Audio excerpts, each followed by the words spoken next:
Il nostro RCT, secondo le proiezioni, è all'1,25.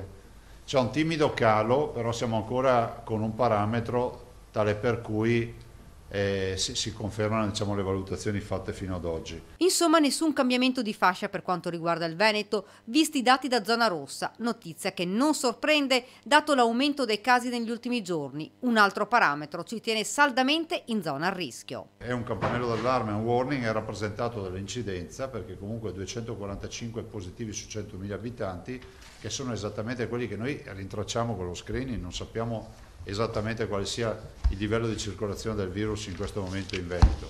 È un dato che ci deve fare stare molto, deve porci preoccupazione perché dobbiamo evitare di contagiarci. Il numero dei decessi porta il Veneto ad essere l'8ª regione in Italia per mortalità, situazione che continua a destare una forte preoccupazione anche per il dilagare delle varianti, inglese fra tutti, che ha raggiunto il 70% nella nostra regione.